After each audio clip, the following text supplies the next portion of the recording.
Welcome to Chai Time, everyone. I hope everyone had a great weekend. You are listening to us here on 103.5 Hum FM. October is Domestic Violence Awareness Month, so it feels especially meaningful to have this conversation together. A warm welcome to Misbah, Lakhani, and Tasneem. Welcome, ladies. Thank It's so nice to have you guys here. I'm so glad you guys are here today. Thank you. I always find y'all's energy so amazing, and it's so nice to have you guys and share and have these conversations with you guys, because I feel like it's not spoken about enough, right? Yes. So, but before we get to the questions, I do have to say it was such an amazing event. The gala was so wonderful, and it was so eye-opening and just heartwarming to see the speakers and to hear their stories. Yeah, I was glad that we were able to make it and be a part of it. So, Well, thank you. we are always so grateful for your whole team coming out, supporting with the table and with auction items, and so thank you for your ongoing dedication to the cause. Of course, of course. I mean, we love Daya, and we love the cause, and we love what you guys do, and the amount of people that you help is just, yeah, it's amazing. Thank you. So, what does Domestic Violence Awareness Month mean, and why is it important? I mean, okay, so Domestic Violence Awareness Month in October, I feel like specifically feels prompt just because I feel like people are getting into their routines. There's children, like we were talking about homecoming just now. Yes. Like people are getting into the groove of things, and Yes. I think, I don't know, I forget when, it was like in 19-something that Domestic Violence Awareness Month started, but I feel like it's especially prompt when things are very normal or considered like we're in the thick of things and things are starting to ramp up, that we talk about the fact that domestic violence is that common also, where 1 in 4 people, 1 in 3 people, 1 in 2 in some communities are experiencing domestic violence. So I think it's really, really prompt and apt for it to be in October. And for us as a domestic violence agency and serving survivors, I think it's really meaningful to us to be out in the community at all points and make sure that people know how common this is. Yes. And how common the help can be, like how easily we can access help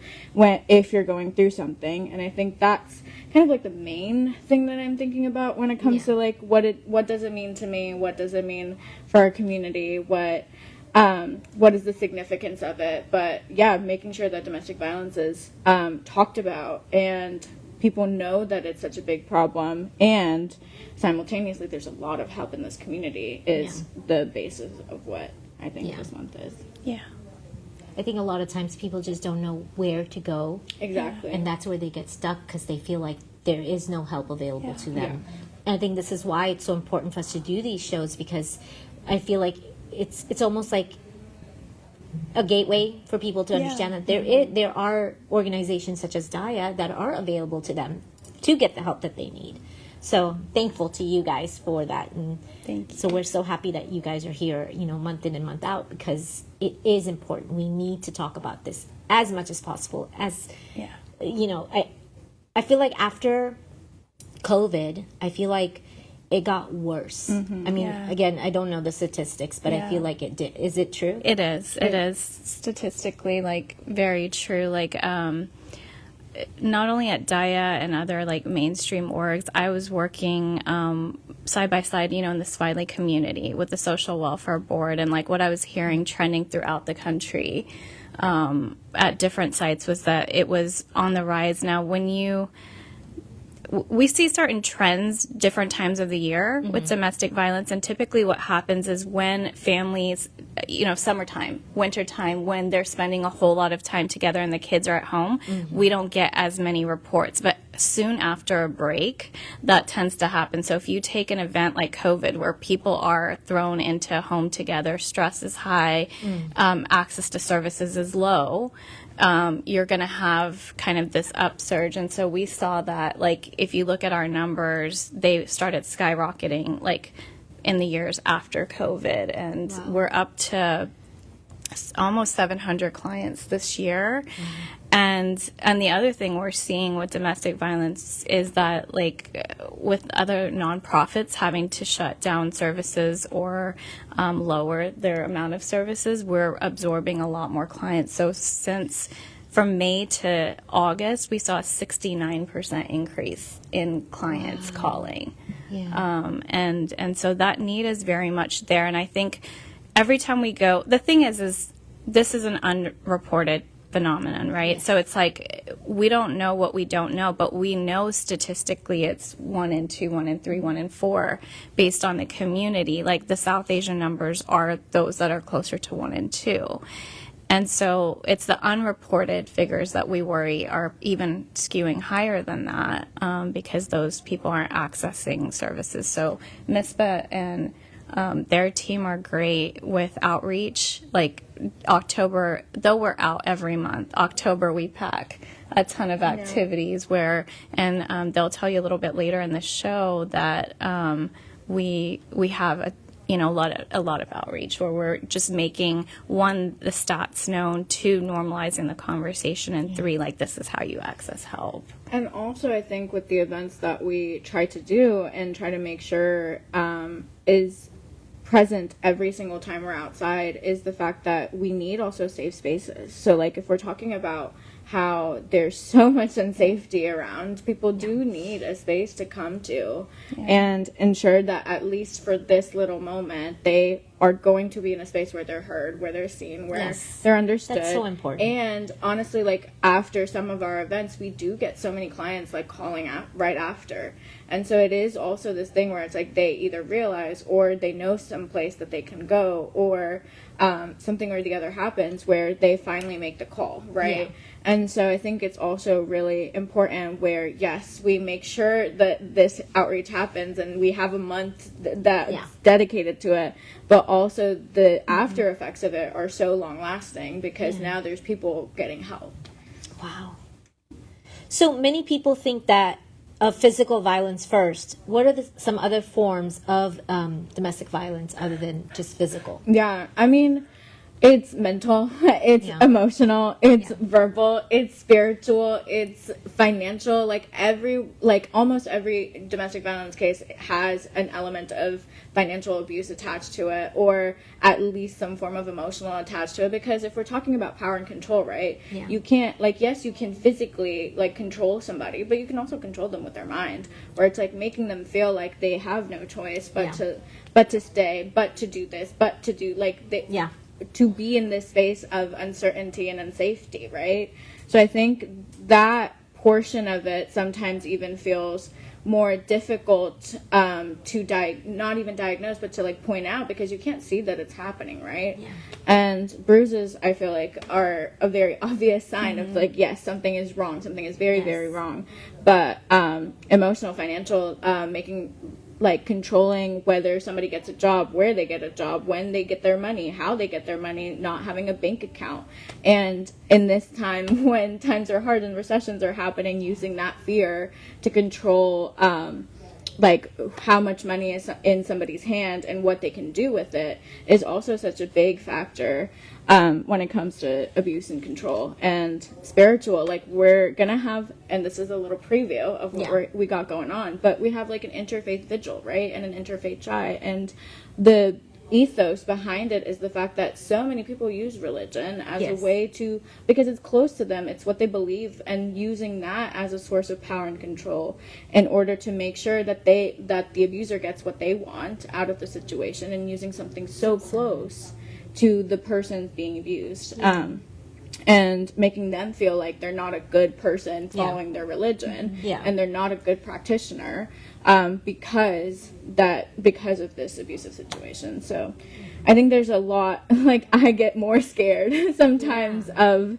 the physical, the emotional, spiritual, financial, because I can't show that to anyone, you know, like, nobody can show that this is happening. But a bruise, if somebody sees it, it's very obvious, and you're like, you gotta go somewhere. But I feel like the sad part is that a lot of people that are going through financial or religious abuse or mental abuse or anything like that, I feel like for them it's like, oh well, he's not hitting me, so it's okay. You know, he's great dad, he's a great father or whatever, but the way that he's controlling you. Like, why are you not seeing? And again, like, I can sit here and talk all day. Like, why do you not see that? Because I'm not in their shoes. Or I don't know what that person is going through. So it's very easy for me to sit here and judge, because we're just a judgmental society. Yeah. And we like what we see is like, okay, why can't you? But unless and until you know what that person is going through,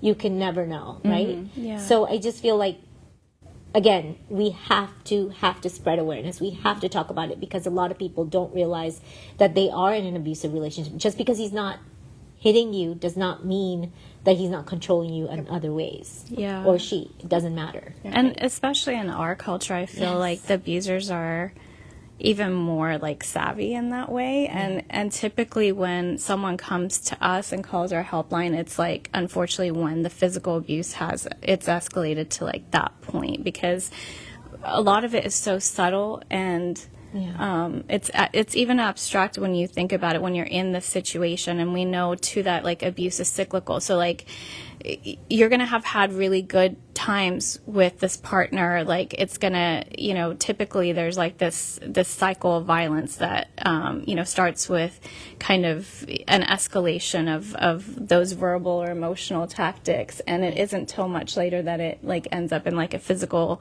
kind of altercation. And then there's this honeymoon period. And I think that really keeps people in relationships, right? Is when the times are good. It's like, okay, well, he does this and this, but he's a really good father and he provides for us. And, and I'm saying he, she, and we shouldn't be doing that either, because, we know that abuse happens to all individuals regardless.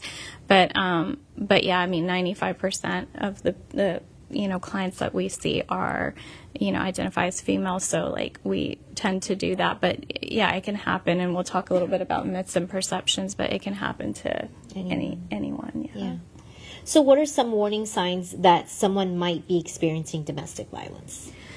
Yeah. So, I mean, I want to say this with a caveat, because like you could have all these things and it may not be abuse, right? But typically you'll, like if you have a friend or a family member that is getting more and more isolated over time, like used to spend a lot of time, with you or the family, that's kind of one of the biggest abuse tactics we've seen, is like isolating them from their network and things like that. It can be that, obviously, the outwardly, like, if you're seeing physical symptoms of it and the person is trying to hide that, or and it becomes like frequent. I think isolation for me is the biggest, though. That is kind of like that indicator of someone being withdrawn, being a little bit more secretive, depression, anxiety, those types of things, obviously, to look for. Anxiety is a big one, I think, like outwardly showing like fear or just like worry excessively over smaller things, like, oh, I didn't, get the dinner ready in time. What are they going to think? I don't know if you have like others that. My example is a very extreme one, but not like, it's one where if somebody used to be the life of the party, like they used to host every gathering, and suddenly it's once a year. Suddenly, they're not even hosting anymore. They're too tired. They don't even want to. The house is a mess all the time now, suddenly. Or they don't have the time. They don't have the space. And maybe they are busy. But if they used to, at every single holiday, without a fail, we knew that person would host a party. And suddenly, in this new relation, and it correlates with the relationship in some capacity, where something has changed within that relationship. It might just be like from engagement to marriage or whatever it is. Yeah.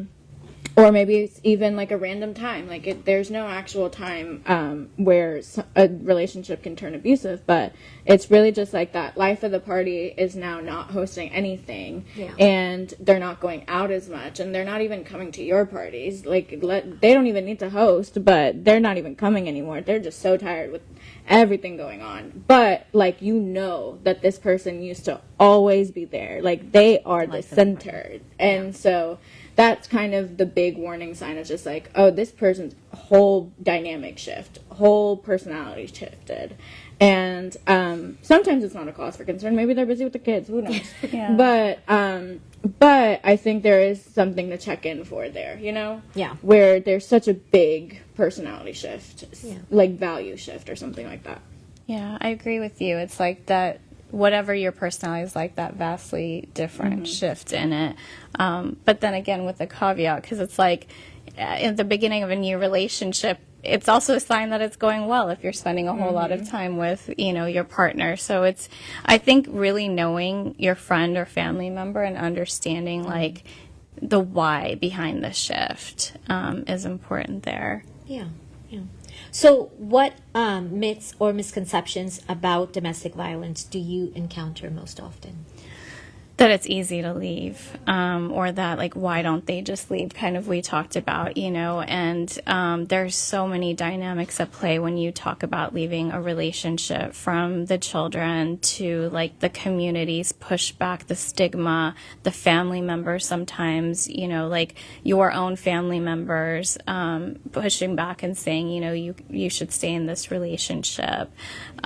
There's situations of course with like financial stressors that I want to leave, but my education or my degree, my ability to work is tied to this person. So finances is always kind of the biggest barrier to leaving. Yeah. Wow. And I think it's such a scary world to be in. And again, like, there's no judgment against those that are in this world. It's from the outside, it's just, again, it's like, why aren't you leaving? Yeah. Like, what's stopping you? But then there are so many obstacles that are in the way that they just can't pack up and just go. And, specifically at Daya, we work with those cultural barriers, and those are very real for our population. And then when we talk about misconceptions, I don't know if you had something to add, but I have like 5 more. It's like it's people's socioeconomic status. I've heard people say like, oh, well, it only happens in this community or in this religion or with this education level, and that's never the case. We've had people from all walks of life. We've had the most successful, like, business owners, doctors, lawyers, anyone and everyone. Like, abuse is not limited on age. We have a lot of teens that we don't do children's services, but we do refer them on, and so we see like these kids growing up in the homes, and they're facing it as well, and so it can happen to any age. We've also had a lot of older clients that have like put their kids through college, and now they're finally starting to take care of themselves. And so we have, those populations, gender, all of it, like, it's not limited to one type of person. Yeah, I wanted to say like a note from the earlier point where I think also the thing that people don't think about is the fact that the most dangerous time for somebody is after they've left an abusive situation. And the why don't they leave type of situation, like, talk can also not factor in the fact that the person right after the person who's left the situation, they are so vulnerable at this very moment because everything is unknown in their world. Not only that's true, but also the abuser wants them back in that situation and wants to make sure that cycle keeps on going and going. So not only is this person more and more like active in getting them back into that situation and doing all of the sweet talk and making sure that they come back, the person who's being abused comes back to the situation, but also navigating this unfamiliar world in very scary times and having so much taken away from you and losing that self-trust and losing that sense of just will, like breaking down your spirit and will, right? Like having to navigate a life like that is so difficult. And I think that's the thing where it's like, guys, it's really hard. Like if you move to a new city, it's already so hard. Imagine doing that when you have no family, no friends, even they've turned against you because they didn't want you to leave or whatever the case is, and you don't have many finances. Like already moving apartments in the same city is so tough. Like you're drained for 3 months. Imagine having to do that under other circumstances, and having other barriers. Like, of course it's like oh, it's gonna be tough, and you're gonna want to know the devil that you know, like it's such. Because that's the only devil that you do know. Exactly. Right? And so I think that's what it is, where it's like, I've also, throughout my journey at Daya, have developed so much compassion for people of just, like, being so patient and just understanding, like, life is so difficult. And, like, there's unsurmountable, like, barriers that people are escaping, that are going through. Yeah. And the more help that we can provide, and the more ease that we can provide in those challenges and those navigations and those new steps, like that, everything is needed. It will take a village, It will take a village resources just for one person, Yeah. And when we talk about, someone leaving the relationship, what we know, what we see in real life is like that someone will leave, statistically they say 7 times before they leave for good. And that, I've seen that play out in almost every abuse scenario. I used to work at a mainstream shelter, and we had housing on site, and people would leave, come there with their kids, their items, fully planning to leave for good. But then, I don't know if you guys have seen the Netflix like show Made. To me, it's a really real depiction of what that can look like, where you leave and then you're working 2 jobs and then you lose one and you're like struggling to make ends meet, and then you have a person here who's like, well, I will help, and it's just so difficult to leave a situation like that. And so as Misbah said, like, what we do at Daya is we try to eliminate every single barrier that someone may face. And it takes time. We work with our clients sometimes for like 2 years. Because there's that initial, like, where do I go to get safe? Then there's like long-term housing, there's education, there's childcare, there's transportation, there's then there's legal cases. So it's like we try to have inputs at every single point of what those barriers could look like for someone. Like, imagine Houston without a car.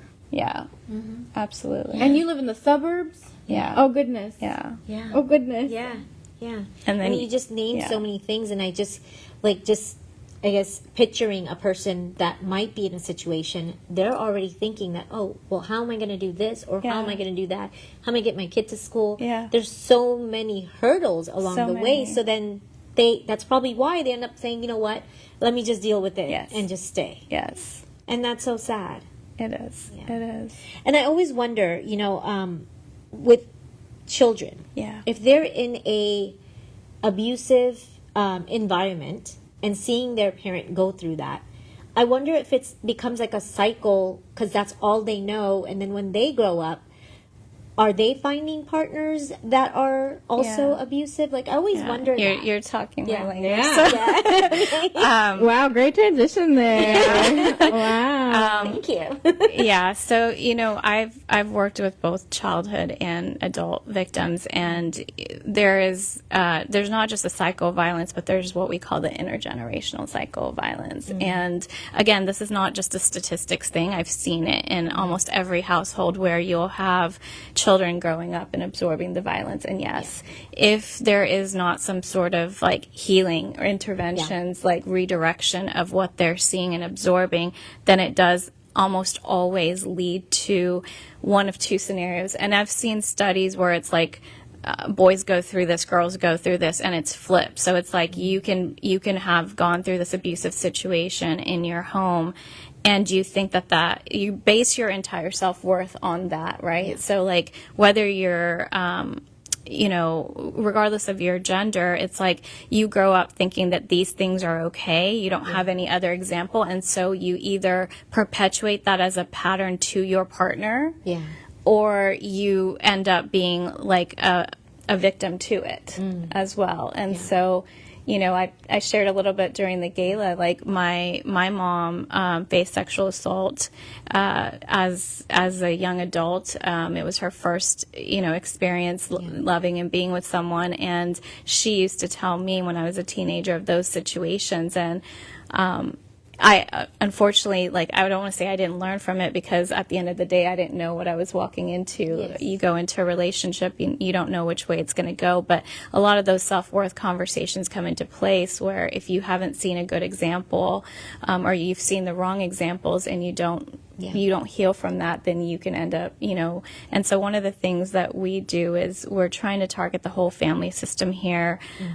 We don't currently have children's services, but we very much do work with the parents to try to provide that additional stability for the kids, whether it's counseling with some of our other, partners that we have MOUs with, or, directing them to like free local resources. And eventually my hope for Daya is that we will get into that space as well. I love that. Yeah. Just a little story. Growing up, I always saw my dad. He'd always make my mom breakfast. Yeah. And that I always thought, wow, one day Yeah. when I get married, I want the same. Yeah. And I always think that. And my husband, now that we were talking about how like seeing, Yeah. right? So my husband does the same thing for me. For past 20 years, Yeah. he's been making me breakfast. Yeah. Majority of the mornings. Aw. And so just Yeah. seeing that healthy environment also makes a big difference. Totally. As a child, for you to find a partner that's similar. Because you always looked at your dad as your hero, Yeah. your mom as your superwoman. Yeah. So, yeah. Yeah, absolutely. Like kids are sponges. We all know that, right? So they see and they absorb, and it's not even like later adulthood that it happens. Like you can see this playing out like in classrooms, Yeah. on the playground with bullying, right? And that's a very early indicator. Any sort of like educational, emotional, developmental delays are typically due to some form of like early trauma. Never think that. Yeah. So, how does domestic violence affect not just... Oh, wait. Okay, we're going to take a really quick break. Thank you, Alu. We'll be right back. You're listening to 103.5 Hum FM. Welcome back to Chai Time here on 103.5 Hum FM. For those of you that have just tuned in, we are in conversation with Misbah and Tasneem on domestic violence. And it is Domestic Violence Awareness Month. So, let's get back to the questions. How does domestic violence affect not just survivors, but children, families, and the entire communities? Yeah, I feel like we kind of started talking about we this did. already, but I think one thing that I'm a systems person. I love looking at things from like a wider angle, where thinking about how if abuse is normalized within our communities, right? Or if it isn't checked as often as it should be. Right. It is so difficult. There are so many barriers. What happens is that the entire community then, like there's so many things that we have normalized that are not supposed to be normalized, Yes. right? Yes. Where, and even like in our TV shows that we watch, like there's just some stereotypical things where it's like, oh, he's just doing this because he likes you. Like Yeah. he's doing this because he's courting you. I'm like, if you're trying to court me, bring me everything and more. Bring me the world right here, and then that's Exactly. my courting for you. The moon you and know? the stars. Exactly. And so I think Yeah. that's what it is, where it's just like there's so much of it that has been normalized, and also like we've also done this in this moment, right? Where it's like we've been thinking about internally that there's a man who's in the abusive, like who is holding as the abusive power, right? Yeah. And a woman who is being abused. Like we've also normalized this, right? Yeah. And so in our communities, we're not also even looking at other ways that abuse can show up, and we've normalized abuse in so many ways. So true. And there's also so many different dynamics that we haven't looked for or even like considered as being abusive, just because we have this like picture perfect abusive situation of even what it looks like or what it should look like. It should have bruises. It should be a man abusing a woman type of deal, right? And so there's so many different factors and ways that people have grown up, and even my generation has grown up, and our generations past have grown up for like 100+ years of what it looks like, right? So I think somewhere along the line, something must change, and hopefully it's going to be small incremental changes, because what else can we do in these times? But I think that's what it is, where it's like it does even if you are not personally impacted by abuse, somebody around you is, or you are being influenced somehow by society of how it's being influenced, of what you even perceive abuse to be. Does that make sense? Yes. Yeah, and when we talk about like the community unit, it's like if you're not standing up and saying it's not okay, then you're part of the problem as well, right? And we talk about like next month we're bringing on a couple of male survivors to speak with you guys, but I think in the community, because I've been doing this for a little while, I've had many more men come towards me to like talk about these situations, and there's always the stigma of like, oh well, I'm like 6'3" and like I'm with someone that's of small stature. There's no way, like people like have this perception that like how are you being abused when there's this like dynamic at play, like, and that's not fair either, right? Because abuse can take all different forms, even physical, and that we're making a lot of assumptions here and kind of adding to like this misinformation, I think, of like what abuse looks like or can look like. Yeah. I always wonder what the long-term effects of abuse might look like. Yeah.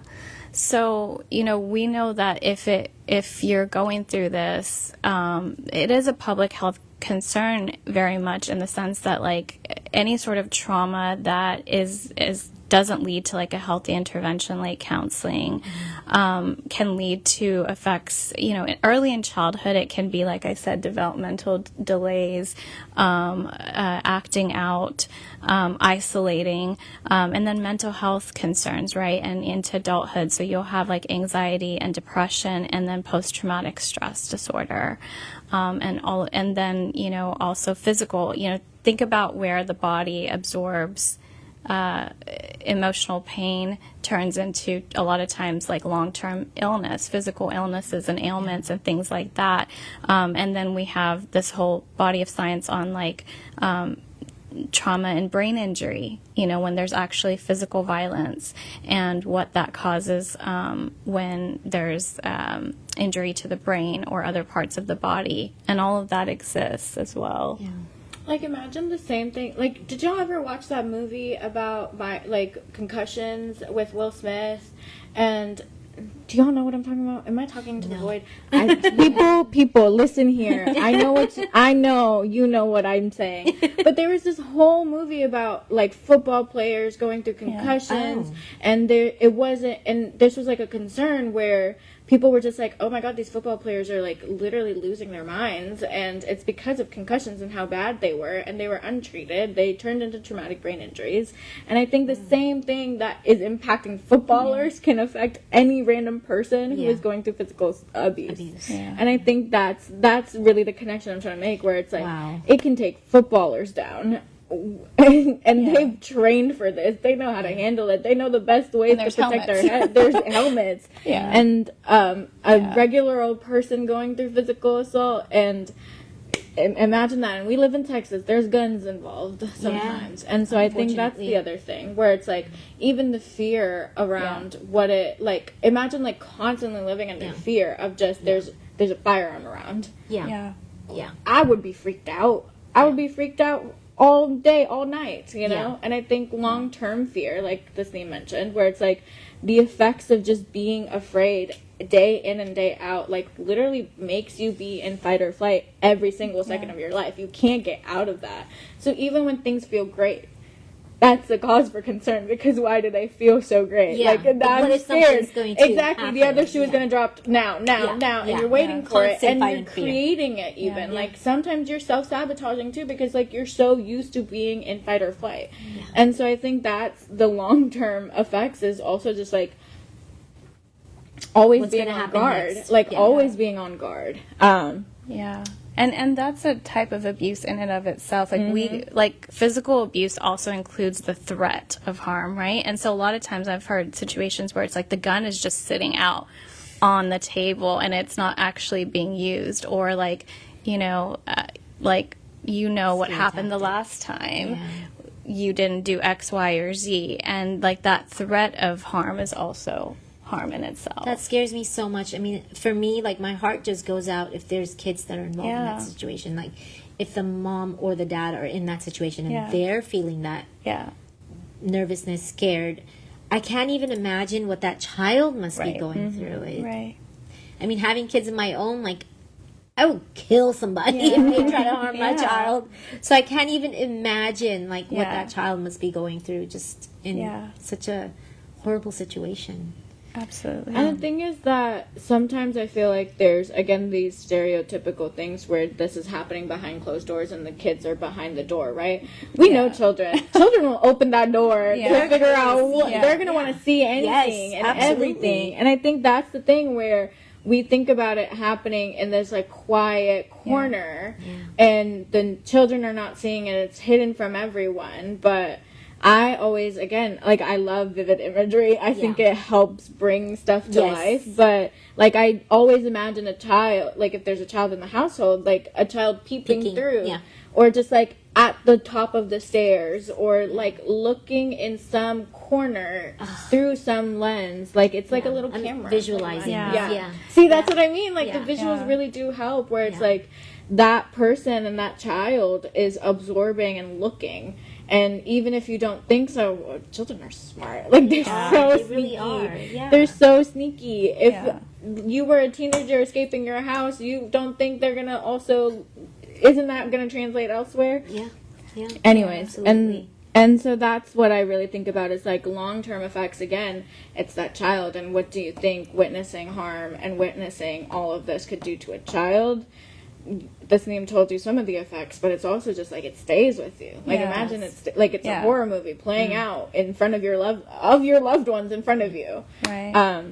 And And, you know, also I think people think, like, when a child is pre-verbal, right? They're a baby, they're a toddler, they're not, like, I don't know how many times a lot of times with my nieces when they're so young, it's like we'll be having adult talk. And I'm like, oh, but they don't understand. They understand. And you know, like, I worked in child welfare with foster kids and, like, in CPS for many years. And the children that had the most developmental and health and mental health concerns were the ones under 2, where, like, this trauma was happening and they couldn't even vocalize it. And so it's like they're in the room, the baby's in the room, and, like, they're absorbing whatever is going on. And that's an early childhood trauma to their brain that they don't know how to handle, and then there's no interventions in place. And so those were the kids that I felt like, when you're at an age where you can vocalize, then at least you can somehow, like, think and talk through, like, is this right? Is this not right? What I'm seeing. But when you're a baby, you don't even know how to absorb that, right? Yeah. also, this is a very big detour, but I think it's helpful. Like, did y'all in y'all's, I know every South Asian culture is different, but when children are, like, born, do you, like, go to shave their heads, or, like, did you remember that this is a thing? So, turns out I remember it. I literally remember that happening. And my family sometimes gives me crap for it because they're like, there's no way that you remember. And I was like, did we go to this village? I was born in Pakistan, remember? Wow. Like, I was born in Karachi. We went into a village, like, where Dandapago, like, we went to Dandapago. I remember the face of this man. Wow. And I remember, like, what he was wearing. I remember the sky, like, what it looked like. And they were just, and when I started saying all of you? I was a newborn, essentially. Wow. Like, I was a literal newborn. Yeah, because I know they do that to newborns. Yeah. So, and I was just like, there's no, and maybe I was not, like, maybe I was, like, a few months old, you know? Yeah. But I was just, like, saying all these details, and they were like, no, this is actually, like, really accurate. Like, this is exactly how it happened. Wow. And, like, I just remember this, like, bald man. Like, I can still imagine it vividly. I was like, he was wearing all white. Like, he was wearing a white, like, shalwar kameez. Like, it was outside on, like, a bench, and they were just, like, somebody must have told crazy. You. And I was like, no, I just remember looking up at his face. Like, that's all I remember is looking up at his face. And so I think this is a big detour, but I think it's also, like, an example of just, like, those memories do stay with you, like, even if you don't realize. And I'm sure there's so many more memories that are, like, somewhere in your brain. Like, you can't access them all. But, like, that one, I was just like, yeah, I remember it, and my parents still don't believe me completely, because they're like, how do you do that? Somebody must have told you, you must have heard from somebody, there's no way. But I was like, no, I literally just remember, like, somebody like right there, and it felt like this, like for the people on Facebook Live, like this is literally the imagery that I had, like I was just looking up at this man, Wow. and yeah, so yeah, Crazy. So that It's if safe. somebody wanted proof of what it means to be a newborn, having memories and absorbing things, it's so true. Wow. Yeah. Crazy. Well, what role does culture or stigma play in whether survivors reach out for help? Okay, back to my culture talk. Yes. We are so collectivist. I think that's something that we have to acknowledge, where even if we live in the West and there's like such individualism like just built into the West, right? Yeah. We still carry all of our roots. And as you just saw, I got my hair shaved as a newborn. Like I still have that cultural heritage with me, right? And I think one thing that people forget about collectivism is that the opinions of the whole collective matter.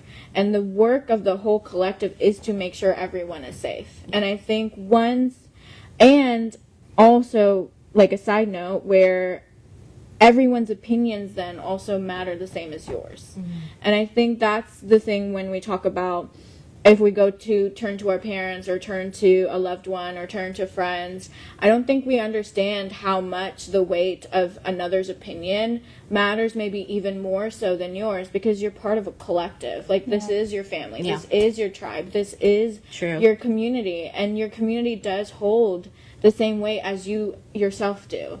And I think sometimes we forget about how important, like how much we carry those values, right? Very true. And so I think that's the stigma, like the stigmas that we've all talked about, when they play into our own communities, right? They can stop so many people from making that move.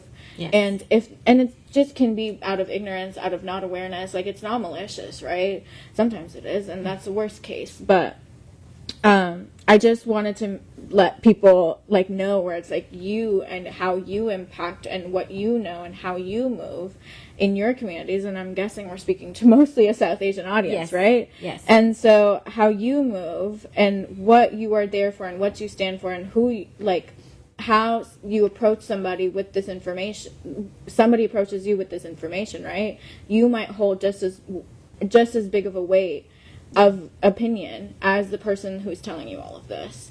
And I think that's something to kind of emphasize here. I don't think I've said that in those words very badly, but I hope it gets across.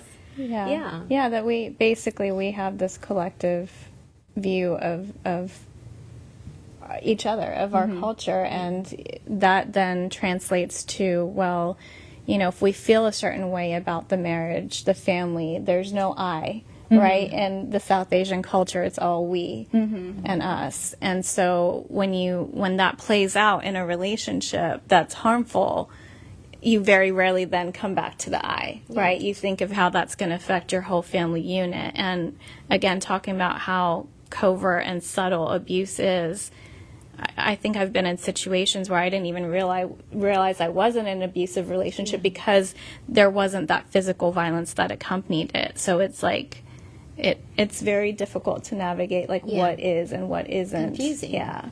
And also, I feel like we've talked about this so often in so many ways, and I think it also is a factor in choosing a career that's not traditional, choosing a partner that's not traditional, or whatever it is. Like, they look at like, what will people say, and playing up these images. Like, I think also it does something to our desires, or like what we want and what we would feel accepted for, right? We conform. Exactly. And I think that's also part of it, where the stigmas and like what is accepted is so limited, then we won't be accepted if we come out as somebody who are survivors, right? Yes. We won't be accepted because that's not in our little list of what is accepted. Yes. And it's, again, goes with saying of what is it called, of even choosing a non-traditional career, choosing a very different major. Like, I was scared when I got a feminist and gender studies degree. I was like, what is my family gonna think? Who is thinking that I'm gonna be